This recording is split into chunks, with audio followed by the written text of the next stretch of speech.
And I do think we are now live. Just to be sure. Someone confirm in the live. Let me know that you see me and you hear me well. I'll look to the live chat. We'll see what's going on there. Welcome to the show. I really do hope we're recording. I can't really tell. I'm live streaming direct from the YouTube platform. I don't usually do that. I usually go through either like StreamYard or OBS. I'm going to go directly through the YouTube studio for this one. I just want to try it. All right. So that being said, I really hope we're live. All right. Audio and video good. Joshua, you are the man. Thank you for letting me know. So that way I can proceed.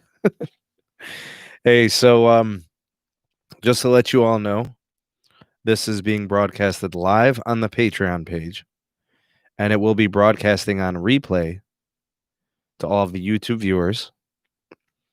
So, exclusive live stream for the patrons. For those of you that are members of the Patreon page, thank you for making this possible. Thank you for supporting the page. You get the additional extra access, being a part of the live stream. I see Teddy is here. The homie Mike is here. Josh, appreciate you. Caleb is also here. Hashtag Mod Squad for the big blue wrenches there. Thank you guys for being here. Thank you to the patrons again for supporting. So, just, occasionally, just for the perk, doing this live for the patrons and then replay crew on the YouTube side. What I want to do this week on the Patreon page is there will be an exclusive video that should be either airing tomorrow or Friday. We have the live stream Friday, right? That one will be on YouTube. And might be able to squeeze in a live stream for the patrons on Sunday or Saturday. We'll try to squeeze one in as well. And for this one, we're going to talk about some news. Got some stuff for you guys. The one is out of T-Mobile and the FCC. That's a big one. Not good news, kind of sucks, but it comes with the territory and the business. Got some news at AT&T. We'll kind of do some predictions for what we expect from T-Mobile in their earnings for Q3 tomorrow. So we'll check that out. We're going to talk cable operators, and not in the traditional sense. We're going to talk about their role in wireless and how things are going for them. And just to be clear, things are going pretty good for them. Seriously. Not exaggerating. And it's not hyperbole. Big Cable is doing well in wireless. There's growth. They're making money. And I'm surprised. I didn't think it was going to work out for them, but it has up to this point. So for some of them, there's one specifically that isn't doing so hot, and they're just not that competitive. We'll talk about it today. So since my audio and my video is good, I think we shall proceed. All right, I'll also be recording this on the audio-only version of the podcast. We are on all of your favorite podcast catchers. We're on Apple. We're on Google. We're on, Breaker, Pocket Cast, Spotify, pretty much all of them. So we're there. If you like the podcast and only need it in the audio, yeah, check it out. I prefer audio podcasts, but you guys seem to like the video platforms as well. So we do it every which way. Anyways, I'm fired up and ready to go. Super excited to bring you guys the podcast. A lot of it, I'll be reporting the news.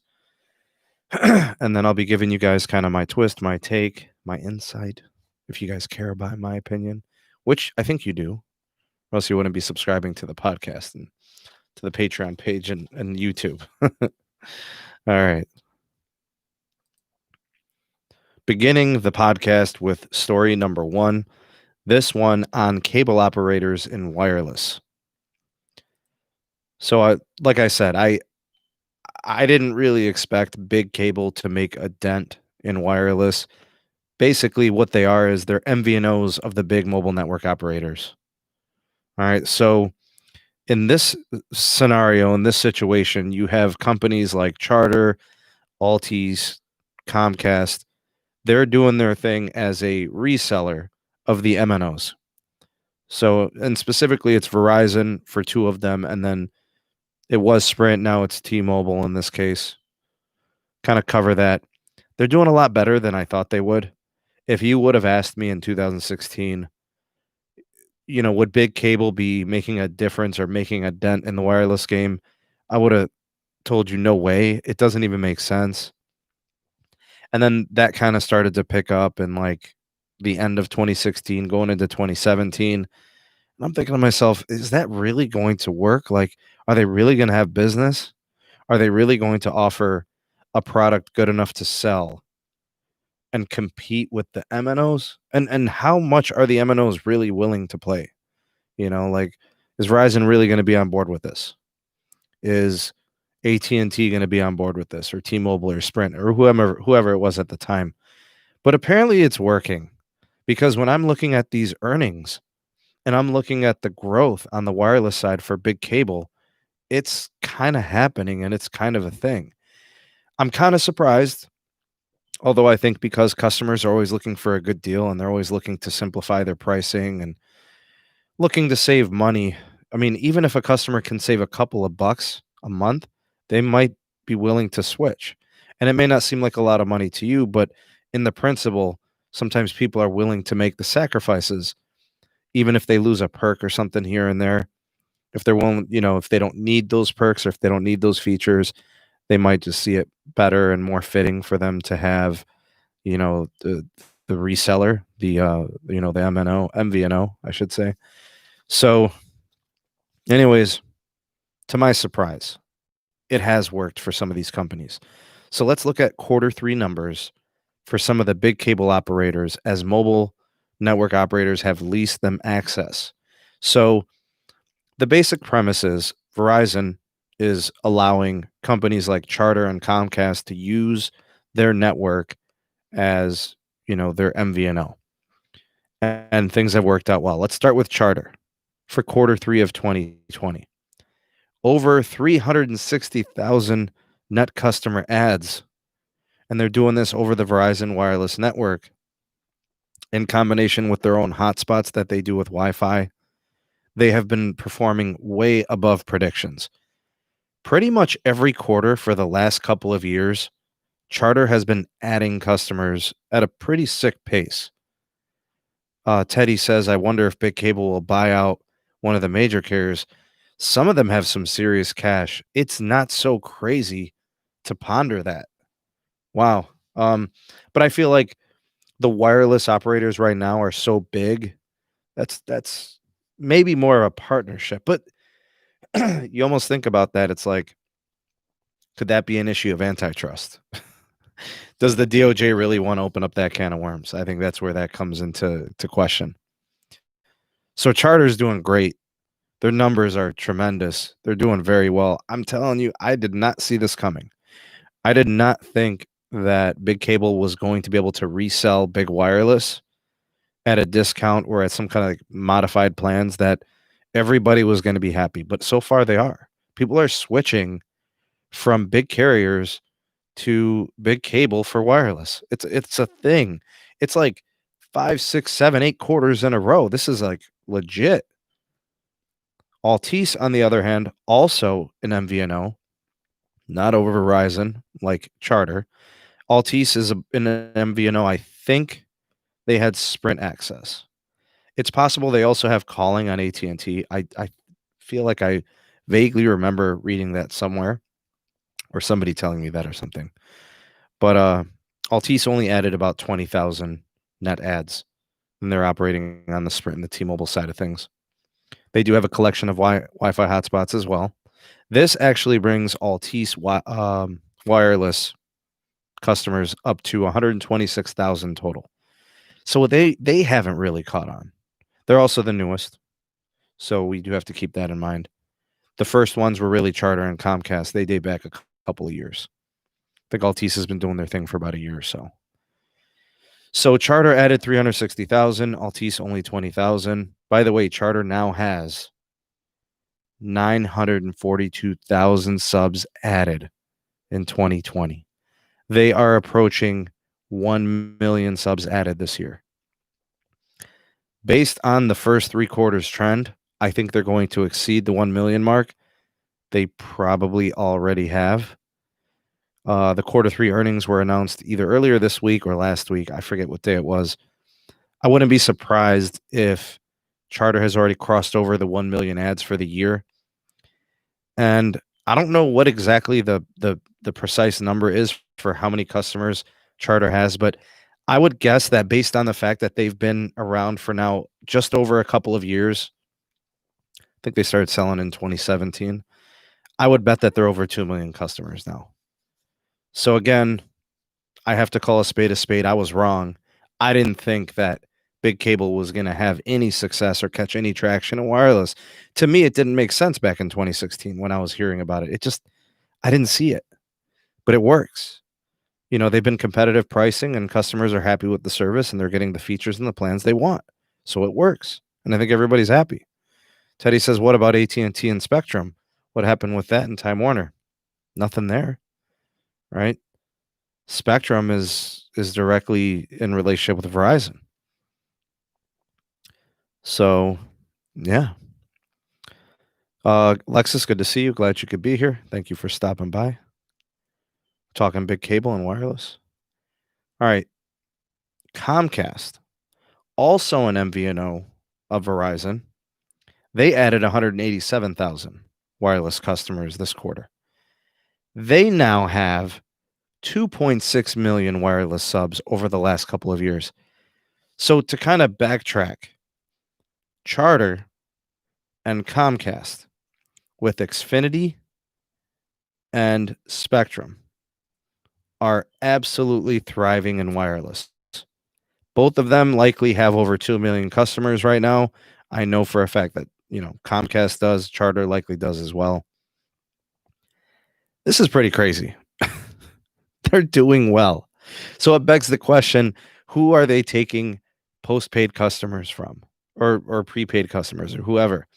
Essentially what they're doing, for those of you that, are unaware, they're taking customers from the traditional carriers, whether it's prepaid or postpaid. And maybe it's because they feel they don't need to spend all the money with the bigger carriers. Maybe they can get a cheaper bill. They don't need all those features. Something's obviously working. Caleb says, I feel like there is going to be a big cable versus big wireless war in the near future due to customer additions and growth. Yeah, I can't argue with you, man. If you look at the way things are playing out right now, there's reason to believe you're probably right. But the thing is you're reselling their network. So how much can you really compete? You're going to compete on pricing, maybe multi-line discounts, maybe features or assets, or features and plan perks or something like that.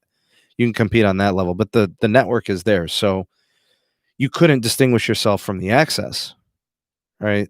But you could distinguish feature sets because you could also leverage, hey, we got these Wi-Fi hotspots when you're connected to them, unlimited bandwidth. That's something Verizon can't offer. There's some things you could leverage there. Or maybe some kind of like TV perks or something. Like there's things they could do that way. Hotspot, I don't know. There's things they could massage. Teddy says Comcast has a security system. Spectrum closed down their security system department they acquired from Time Warner. I didn't know about that, actually. That's interesting. So to kind of move forward with Charter, I wanted to kind of comment on them because they had so many ads, 360,000. They kind of gave us some insight at their earnings. They have what's called an inside-out strategy. And what this means is they're going to be working with small cells specifically, leveraging two things. Unlicensed spectrum, and then they also have some newly acquired licensed spectrum. So what they're going to be doing is they're going to be focusing on expanding their network, making it larger, their native network, not the Verizon network, their own. And what they're going to do is they're going to reduce their mobile operation costs by using Verizon less and using their network more. This should reduce the reliance on the Verizon Wireless LTE network, any of their 5G network access. This should help their bottom line because then if they're on pay per gig with Verizon, this will help them save money. Alexis says, I see an integration of networks where they work together as one. I think inevitably that will happen. I just don't know when. Right? Because, Starlink is coming and satellite just has that advantage of coverage. We'll have to see how it plays out, but I could see it. I could definitely see it. Time frame wise, I don't know though. 2030, 2035, who knows? Barry says, plus the big cable share Wi-Fi hotspots in each other's territory. There you go. Facts. Absolutely facts.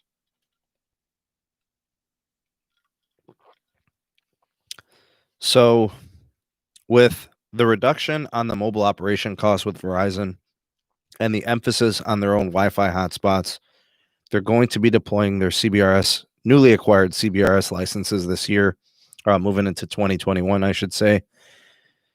You know, and of course that's going to be market to market based, right? It's going to just kind of depend if they have the licenses in that market, they'll leverage that connectivity. And also, I think it's also going to depend on their traffic. So how much data traffic do they have there? Does it make sense to build out the network in a place that doesn't have much network traffic for their customers? Probably not. They'll weigh those options. They'll weigh the cost there. Comcast also disclosed a similar network build-out plan, similar to Charger in the respect to the networking. They'll continue to see, you know, growth. If they continue to see that growth in certain markets, they'll address the networking that way. Comcast actually has a really good BYOD program. They feel really good about that. They've got really nice flexibility with the mix and match plans. They have a pay-as-you-go option, which is nice. And then they can offer different access and different usage plans. Giving people that flexibility, people kind of like that. One size does not fit all, which explains why people have left companies like Verizon and AT&T and T-Mobile. So the fact that you have simple plans might be nice for most customers, maybe 90% of customers, but there's room for that remaining 10% of people where these wireless, big cable, MVNO carriers, where they kind of slide in. Teddy says, I wonder if there will be any roaming agreements between cable MVNOs. I think it's possible, right? But it's gotta be reciprocal. I think that makes sense for the carriers, or they're going to be paying per gig, right? I think the reciprocal makes sense. Alexis says, think of life usage, work, school, home, shopping, visiting friends, Starbucks, one network to you and your security following you. Yep. One-stop shop, one single, network working together, leveraging the assets collectively. Makes sense. So, Alexis, you bring that up, and I think about the economy, and I think about the pandemic situation, and people wanting to save money, and looking at big cable. Big cable's thriving in wireless, and in some instances, I feel like people are saving money over the larger wireless network operators like Verizon, AT&T, and T-Mobile. I actually expect big cable to continue to grow in wireless, even if it's not at the same high pace it is right now. I still expect it to continue to grow. I think it's a sustainable pace of growth, actually. People see their deals as compelling. They see them as a legit option. They're able to save some money. They perform similarly because they're on the same networks. Maybe they have some device deals up and coming in Q4. Maybe they continue to grow really fast in Q4. Do they have a good iPhone deal? Can they match what AT&T and Verizon and T-Mobile are doing? I don't know. But I know the question is with this growth, with big cable growing, who's losing? Because we saw Verizon had ads. They added customers, like 250,000 or so, 300,000. I forget what it was. AT&T had a massive quarter. We get T-Mobile tomorrow. And we'll see, because there's no more organic growth for T-Mobile, really, after they took all those Sprint customers in the merger. Do we expect T-Mobile, with its network integration growing pains, do we expect them to take customers from Verizon and AT&T? Is that even realistic? I have a feeling that some customers have left T-Mobile for these cable operators. I also feel that Verizon has lost some business too, because the pricing with the big cable company bundling with TV and home internet may have saved people some money. They may have switched. We'll have to wait and see. I will offer some T-Mobile insight on their earnings beat and stuff like that. We'll have that data tomorrow. They're going to do the earnings report, but I will give you guys my predictions and what we can expect. So we shall see. Oh, AT&T news. All right, let's cover this. This is good stuff right here. So, and actually, the thing about the AT&T news that I'm going to cover, some of it's good and some of it's bad. AT&T is a mixed bag. They do some things really well, and there's certain things I really wish that AT&T would change. They've gotten better, but there's still work to do. I think culturally, the things that go on at AT&T are the things that have plagued them for years. Strategy-wise, AT&T has done a lot of things that are head scratchers. I'm like, man, they just don't get out of their own way sometimes, and I just don't think they care. I think some things are starting to really kick in. They do have a new CEO. John Stankey's kind of on board now. It's been at least a full quarter. I think technically Randall Stevenson has been out since July, but like he was kind of on his way out in May. So now they're very much so technically, in with a new CEO and a new vision and so on. But there's a lot of residual problems that remain from the old CEO and the old chain of command. But stuff at AT&T is still basically the same. It's just the head honcho changed. But, you never really know until their term is done or them serving as CEO what exactly they did or didn't do. So, yeah, let's do it. With AT&T, it's really all about addressing their debt. They have so much debt, like an abnormal amount of debt. I don't know many other companies that operate with this kind of debt. I don't know what WeWork maybe comes to mind. Anything SoftBank related, it seems like these days. Sprint was pretty far behind in debt. Well, AT&T actually puts those companies to shame. AT&T made 2 really bad purchases, and leave the business approach to the side. Let's just talk about this. So, the Time Warner deal was like $100 billion deal. That's a huge transaction. It was in court. There was antitrust. This whole thing, the DOJ. It was crazy. AT&T ends up winning and taking on the company. It has not worked out for them. To this day, they still have accrued so much debt from just that one transaction. They're over $100 billion on that one. And it just hasn't panned out like they thought they would. All right, the second part to that is before that, in 2015, the Time Warner deal was 2018. In 2015, it was the DirecTV deal. That deal, that was like a $47 billion transaction with $20 billion in debt from DirecTV. It's like a $67 billion deal. All of that counts. Randall Stevenson, what? Crazy. So they're like, even and with their residual debt from before, they're like at 180 some billion in debt.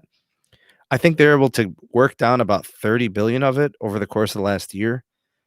Everything they've been doing in 2020 has been focused on reducing and shaving that debt load. They've closed hundreds and thousands of stores. Not hundreds of thousands, hundreds, adding up to thousands. They've laid off thousands of employees. That's what AT&T said they were going to do in the beginning of the year. So we're not surprised and we're not up in arms because of it, because they said they were going to do it. It's not right. It's awful. People losing their jobs. It sucks. Right? So, no, Teddy, I haven't ever had anybody profile me on YouTube for Google Feye. No. Nope. No hate speech from me. I keep things civil. No hate speech. So I look at all that debt and I look at what they've been trying to do to reduce the debt. And there's been a lot of shuffling and changing recently because they need to make moves to free up money for this up and coming Spectrum auction in December. We're like a month out. Literally, I think the auction is on December 8th. and it's November 4th at the time of this recording. So AT&T is all about finding ways to free up cash, free up that money for these up and coming expenditures. AT&T just made a deal. They were able to free up, I think, about $2 billion. May not seem like much, but it is going to go to either paying dividends, which is huge for that company and the investors and the shareholders. And it's also going to be used in leveraging assets moving forward with C-band auction, right? The 3.7 gigahertz. So they'll be working on getting wireless assets and so on. I know that Liberty Latin America, I believe that has closed as part of this deal. That's a wireless and wireline business on the islands. I think it's Puerto Rico and U.S. Virgin Islands. Recently, AT&T has been focusing on trying to eliminate and reduce all of its non-core assets, trying to release some of that debt. Remember, it's about $150 billion. Some really bad transactions. They've only been able to reduce so much lately, and this year that's been the focus. Doesn't seem like much, but I'm telling you, it's a win. Not sure how it's going to affect or impact the C-band auction directly, but it can only help because it's freeing up some money. It does probably offer some relief, right? I view it as a win for all parties involved, AT&T investors and shareholders. Those on the AT&T executive side, lets them breathe a little bit. It's a move in the right direction. I just really hope that, because I want to see wireless always be competitive, I really do hope that AT&T can line up their ducks in a row. Spectrum auction 107, I think is what it is, December 8th. Don't quote me. I think that's what it is. C-band, 3.7 gigahertz, 280 megahertz of it. Got the first 100 available for deployment 1 year from now. That first 100 will be huge. Verizon will be in big. I'm sure AT&T wants in too. T-Mobile likely to sit that one out. Maybe fill in some gaps where they don't have the 2.5 in very wide channels. So something for them to consider. I think this gives AT&T some breathing room. So I just thought I'd throw that story in there. There is some continued talks about, AT&T and, what they've got going on with other aspects of the business.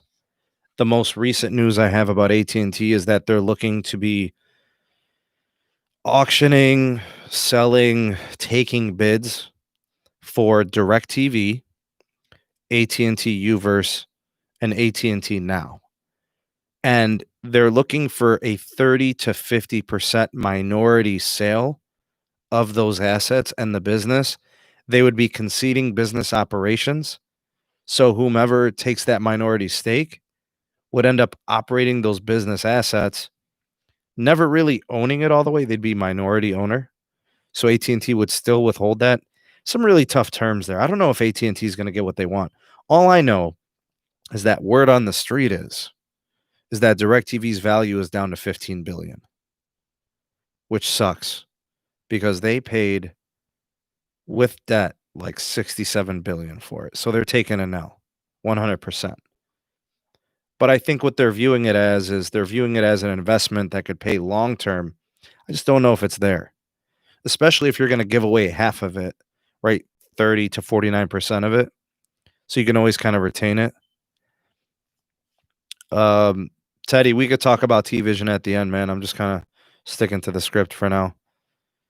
So, yeah, I agree, Jose. DirecTV was an absolute disaster, man. Totally. It hasn't worked out for them at all. It's been a bad investment. So, I think about them trying to sell these components, the AT&T Uverse, all of this. It's just not, it's not happening. They're going to try to reduce loss. Now, if they make a deal and they concede business operations, that's probably what they want. They don't want any parts of that. They want to focus on AT&T TV, HBO, Time Warner in the studios, wireless. So I think it's smart for them to do this. I think just to get away from it a little bit, it's perfectly fine. I don't know if they'll get what they want exactly. They may have to bend a little bit. We'll see what happens. I'm tracking that story, but that's what's going on at AT&T.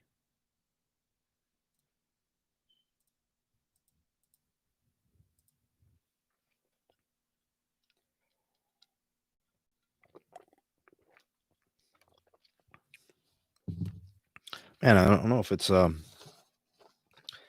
should we talk about this T-Mobile news? That's a big one. Big story. Big story.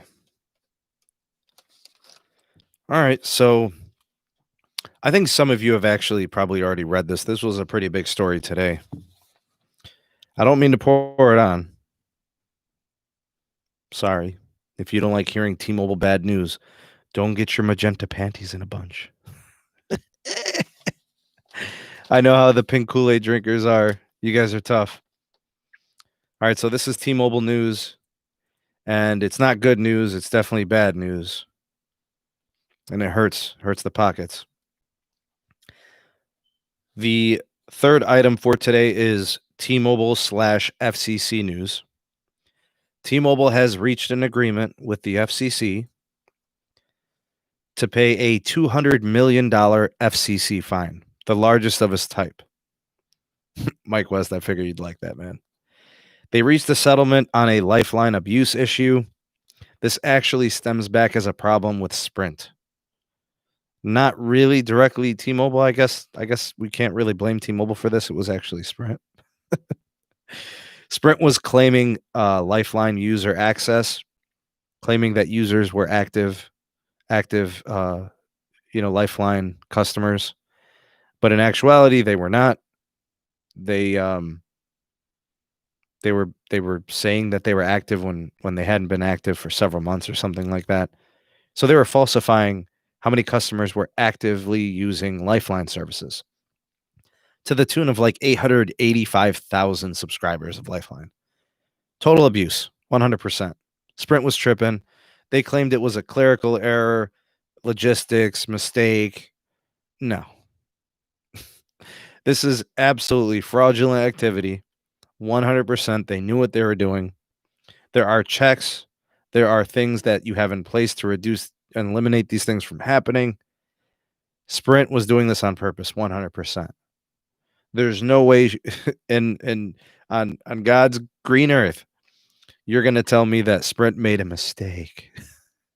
No, they were doing this on purpose. This is what companies do. Faceless corporations do these types of things.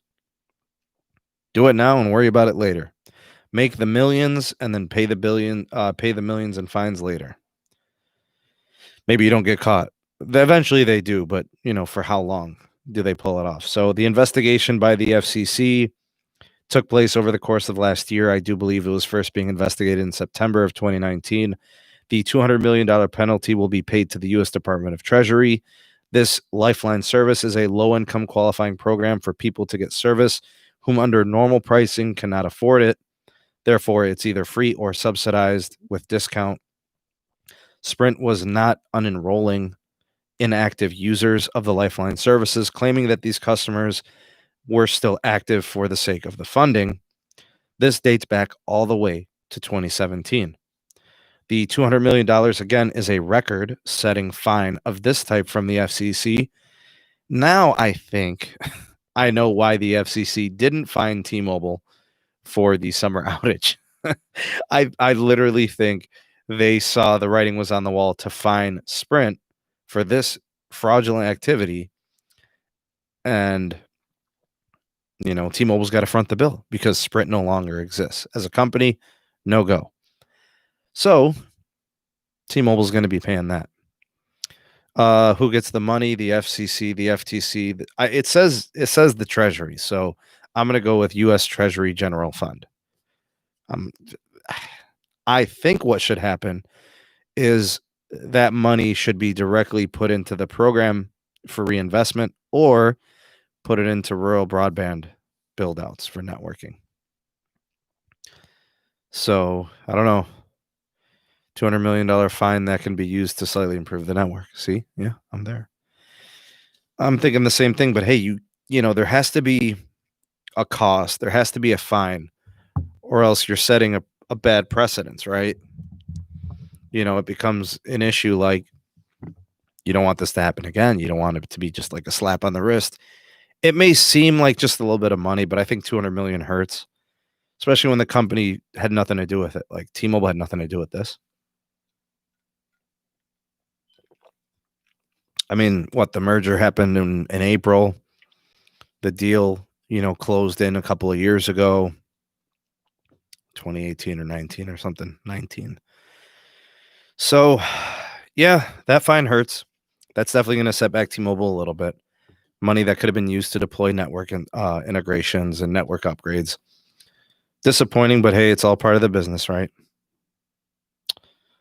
All right. And actually, you know what I want to do? I want to circle back to the AT&T story. I totally forgot to mention all the details. Why would I do that? All right. So let's rewind and then we'll go back to T-Mobile. What am I doing? All right. So in terms of the sale of DirecTV and Uverse and AT&T Now, whatever those services are, there's private equity firms that are looking to, partake in a deal for those assets. They're calling them significant minority stakes. I already talked about the business. We're supposed to have a deal in place by December. The bidding processes will be done by then. I wish I would have included that before. Anyways, I just thought I'd throw that in there. We're expecting something by December. So just to put a bow on top of that news. Let's wrap up the show. We're already like 36 minutes in. Let's go ahead and wrap this thing up. This one is from T-Mobile. All right, so to kind of call it quits there. T-Mobile's Q3 earnings report is November 5th. That is tomorrow. After the closing bell, we are going to get all of the earnings for the quarter, all the financials, what things were good, what they're going to look to focus on. They're going to try to, again, what these earnings calls are for in these reports is they try to make their company look like it's very stable, like there's a lot of growth, getting people to invest in the company. And it looks like things are actually trending up. So here's what I think is going to be highlights for T-Mobile and what they're going to emphasize tomorrow. You can come back and tell me I was wrong. You can come back and tell me I'm an idiot. That's fine. Hindsight 2020, whatever. Here's what I think T-Mobile is going to highlight. I think they're going to highlight their home broadband expansion. They have continued to add more markets, more zip codes, more addresses, rolling out the service to more and more people, real America emphasis. It's a really good potential for a new revenue stream, money that they didn't have coming into the company. If they are able to convert 10% of their wireless customers onto home broadband, that's really good. So I think that's going to be a highlight for tomorrow. I think they're going to talk a lot about T-Vision and its recent launch. Makes total sense that they actually positioned T-Vision's launch right at the end before their earnings report. I think they'll talk more about the 5G expansion, how they're going to leverage mid-band. They're in the best position, yada, yada, yada. Network integration, synergies. You're going to hear more about synergies, activations. Basically, what they mean is we swallowed another carrier, took all their customers, and now we're making more money.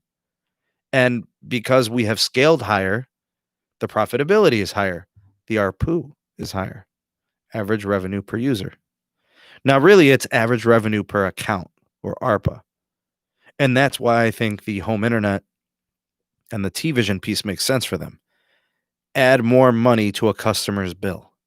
Generate more revenue. Win-win situation. They're probably also going to mention the extended deals with the tower companies, right? So I think it's American Tower, $15 billion or something like that. Store upgrades. They're going to talk about retail locations. They're probably not going to tell you about all the stores they closed. They're probably not going to tell you about the layoffs, but those things were all a part of this. Whether highlights or lowlights, those are all things that I think will be included in the analysis of their Q3. So lowlights, they're not going to emphasize that. They're not going to bring it up. They're just going to keep calling it synergies. Anything that's a low light, they're going to probably attribute to the pandemic. They've been blaming the pandemic since Q2. Instead of saying, oh, it's the merger, they'll say strictly pandemic. The merger's fine. Everything's fantastic. But in actuality, it's both, right? That's the truth. So for low lights, there's merger related costs. They'll probably just call them that. They're not going to want to mention the outage. They'll avoid that, but that did happen. Future outages are probably going to happen too, so we'll expect more of that. Maybe smaller scale, hopefully smaller scale, but I think outages are likely. moving forward. I think their churn rate postpaid is going to be kind of high. I know some people had said it's going to be over 4%. I don't think so. That just seems kind of high. Over 3%, to me, that even seems a little high. Could it creep into the twos? Maybe. But they had so many customers to start because of the Sprint acquisition. Might not really hurt too much. They've done a lot with demotions. A lot of employees have been shuffled and moved around, being demoted from higher positions to lower paying positions, basically taking pay cuts. They've got problems with the Metro dealers. There have been store closings. There's been retail commission restructures. People are not happy. Contrary to what, a T-Mobile shill might tell you. See, I don't have a dog in this race. I don't. I get to call it like it is because I don't have any money invested in any of these companies. I just pay my bill at these companies, so I can say what I want. I don't have any money invested in Verizon. I don't have any money invested in AT&T. I don't collect dividends. I don't have any money from T-Mobile. They don't pay me. So I can be as objective and critical and hard on them as I want. It feels good to be liberated that I can say whatever I want about these companies and I have nobody to answer to because I pay them. I've been saying this for years. I don't need to drink any Kool-Aid from any company. I get to call them out when they do something lame, cruel, or mean, and I get to celebrate them when they do something good. So, yeah, there's some lowlights from T-Mobile from this quarter, and there's some lowlights from AT&T, and there's lowlights from Verizon too. So I get to talk about all of that. Now, my expectations for T-Mobile, I've already highlighted. They've got things that they can celebrate. The T-Mobile home internet expansion, the T-Vision, right? The merger integration, the network getting faster, competitive in 5G, having the advantage, right? The most spectrum assets, build, which is hopefully what they're going to be doing accelerated pace over the next 12 to 16, 18 months. It's to their advantage. I think revenues are going to be up much higher compared to Q1 and Q2. Perfect. They need the revenue to build. Sprint customer revenue should be a great boost for them. I think that'll be awesome. Verizon had a good quarter three. AT&T had a tremendous quarter three. MVNOs, Big Cable had a great Q3. Just talked about that in the beginning of the episode. So because of all of that, I think there's going to be some churn on the postpaid and probably the prepaid too. But I think overall, we're looking at a good quarter. I really do because the synergies of the two companies with Sprint and T-Mobile just makes sense. I don't know what you guys think. You think their quarter is going to be good? Do you think it's going to be bad? Mixed, some really good things, some bad things. I don't know. But all I could tell you is based on the beat, based on what analysts are saying, the way that the money is moving, all indications and insight is that T-Mobile has positive momentum in the marketplace right now. Recent activity shows that money is moving in a pretty solid indicator of good things to come for T-Mobile. So we can have a fair expectation of favorable trends. And that makes sense when you look at the way the money is moving in the marketplace. Many analysts have bumped T-Mobile up. And this could be for a couple of reasons.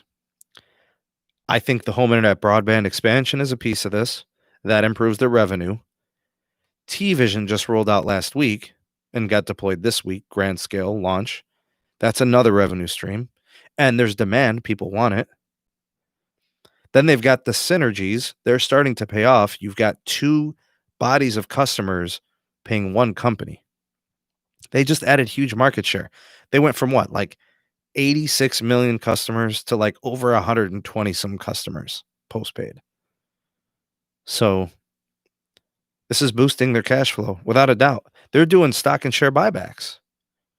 I'm not saying they're going to have dividends or anything like that. It's nothing crazy like that. That takes a long time to become a company that stable and that large with assets. They don't simply have that, but always follow the money. And market trends are showing that T-Mobile looks good. That means people are convinced that what Eugene Yackle, Sweaty Armpits, whatever he's selling, they're buying. Or maybe they just view the spectrum position as putting them at an advantage for 5G. Or maybe it's those additional new revenue streams and that positive momentum from John Leisure remains. I don't know. I'm not an investor. That's why I try to give you guys my perspective from the outside looking in. I don't invest in any of these companies. I have no dog in this fight. You guys call it how you see it. That's perfectly fine with me. I'm just saying, because I don't invest in these companies, you're getting my real opinion. I'm not trying to sway anybody one way or the other. I do not invest. I do not invest. Not in these companies. Not in any telecom. I feel like it's a conflict of interest. You would question my judgment. Like if I was invested in Verizon and AT&T, right? Or if I was invested in T-Mobile, all you would see would be great T-Mobile videos of me putting down the other ones and trying to sway people's opinions, trying to move the money, right? I'm not doing that. So you learned something about me today. Nobody ever asked me, I don't think, if I was ever, if I had any shares or stocks or anything like that. I do not have any of that in wireless telecom. I own red hoodies, but they're Adidas.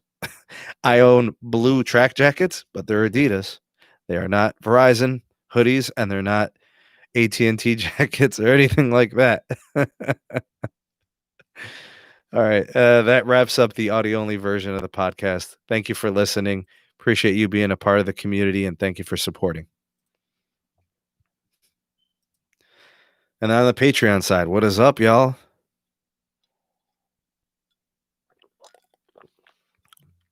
Theodore, wouldn't you question my judgment if I was invested in them?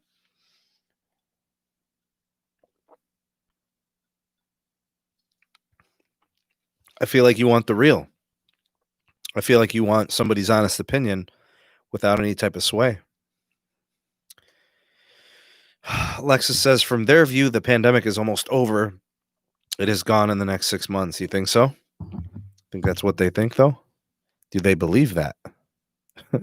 Or is that what they're trying to tell investors? You know? I don't know.